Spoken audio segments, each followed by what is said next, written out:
20K financial assistance para sa mga SPIMS beneficiaries. Totoo nga ba ito?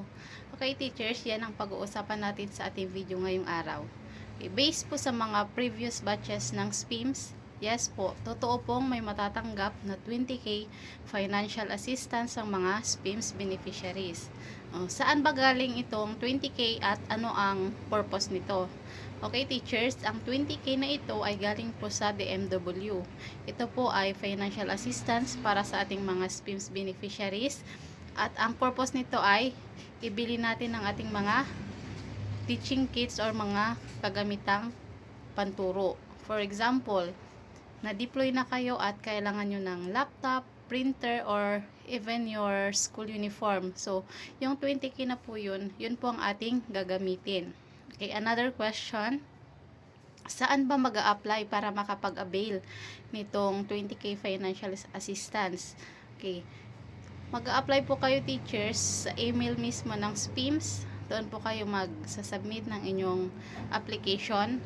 Pero make sure po bago po kayo mag-apply, dapat po ay mayroon na kayong notice of appointment. Ibig sabihin, mayroon na po kayong notice na kayo ay madi-deploy na or kayo ay na-deploy na.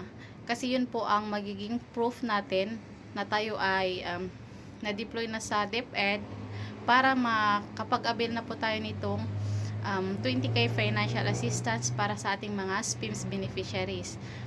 Kailan naman natin ito matatanggap or makukuha?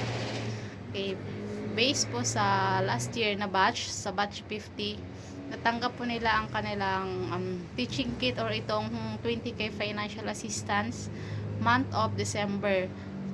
Siyempre po ay marami rin yung mga SPIMS beneficiary.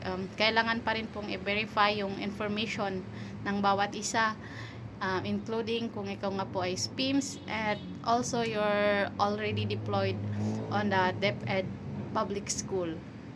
So yun, teachers, kapag na-deploy na kayo or may notice of appointment na kayo, pwede na po kayong mag-apply dito sa 20K financial assistance. I-email nyo lang po ang SPIMS. So yun lang, teachers, sana po nakatulong ang video na ito. Thank you for watching.